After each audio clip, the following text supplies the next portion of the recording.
Illinois was going to be warm last winter. I'm just going to put that out. I don't know what the upcoming story is going to tell us about this winter, but we're going to find out just a little bit. All right, let's take a look. Today, kind of a breezy day, if you will. But did you know that the summer months of July and August typically don't give us much wind?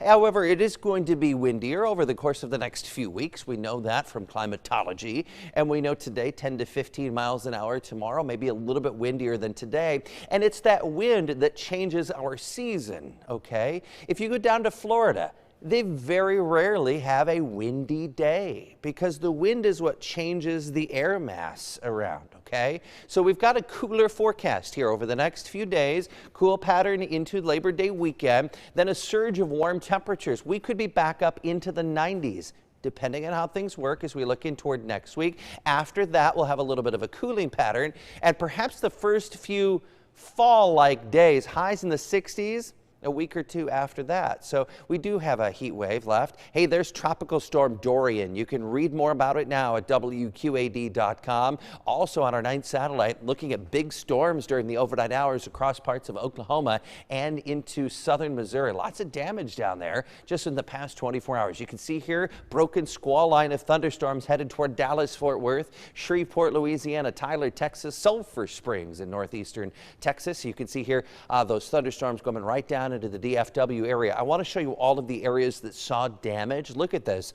Around Oklahoma City had 80-mile-an-hour winds. Also, those pushed down here into southern Oklahoma. And look at all the reports here from Tulsa up through Springfield, Missouri. Back close to home, Storm Track 8 is quiet here this morning. Not anticipating any rainfall here today. Starting off in the upper 50s in a few spots. Clinton, you've now dipped to 59 degrees. Tomorrow morning, I do believe we'll be starting our day solidly in the 50s for everybody. A couple of clouds. You see a low cloud right there. Probably attached to a little bit of fog here for this morning. That's actually a beautiful shot, isn't it? You can almost see the shadow of that cloud on the Mississippi River. Cool. I love it. 62 degrees. Sorry, geeking out there. Southwesterly wind at 6 miles an hour. Our forecast does bring us back up into the upper 70s to low 80s. That right there is a good idea today. As far as the car wash goes, only isolated storm activity Thursday, but a better shot comes as we look in toward long about Saturday. So our forecast for today takes us right up to about 80 degrees this afternoon. Winds out of the northwest will be a little breezy at times, but lower humidity. You'll notice that especially if your day takes you outside for work. 80, we're down to 55 overnight tonight. It'll be crystal clear and nice and cool. Accurate 8-day forecast, 76 degrees for tomorrow. Then we'll see an isolated thunderstorm on Thursday. I don't think that's going to bother us too much. Friday, good look at start to the weekend, 76 degrees, showers and storms.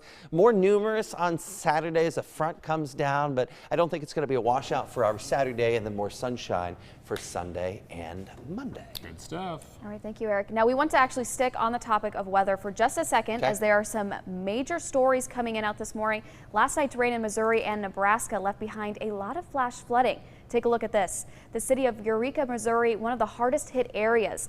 This video was taken at Eureka High School Monday morning, showing water rushing across the school's athletic fields. However, by 10:15 a.m., the high water was already gone. But look at what happened in Nebraska. Record-setting rainfall forced portions of the state fair to close, and buses were the only way to get in. Park employees were out yesterday handing out free tickets to next year's fair. Wow. All right, so another story. Tropical storm churning in the Atlantic could turn into a Category 1 hurricane later today. Tropical storm Dorian passed Barbados overnight. People in Puerto Rico are taking precautions ahead of the storm. Many are still reliving nightmares, of course, from Hurricane Maria, which killed thousands of people in 2017. This storm is on track to hit Florida by the weekend.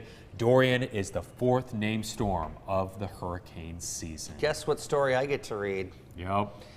Some people swear by it, but others don't remember what last year's was like by the time it's wrong. So the 2020 Farmer's Almanac is now out, and the Almanac is calling for a polar coaster winter. So they got it wrong last year, so they decided, well, let's just forecast above normal snow and make it cold across the upper Midwest. Sleet and rain are predicted across most of the country. Farmer's Almanac will run you $8 if you're going to buy it in the store. I say just stick around because your forecast is free. Here. I was going to say the exact same thing. I could never imagine what your opinion was going to be on the Farmer's Almanac. People do swear by it, and it's actually dare I say it, it's good reading. There's actually good articles. I love the folklore stuff that they have in there. But Yeah. long Not range, exactly. long range forecast. Yeah, I'd stick I don't to think you. I've ever opened one. Yeah, it's kind of interesting. I'll buy you one. Wow, only Wow. $8. $8. Keep it in mind. You're worth it, Madison. Thank Wow. you so much. You are worth it. Our time is 6:19. Still to come, a new attack in Dayton. Weeks after a mass shooting left nearly a dozen dead in the Ohio town, what Dayton police say led up to last night's devastation.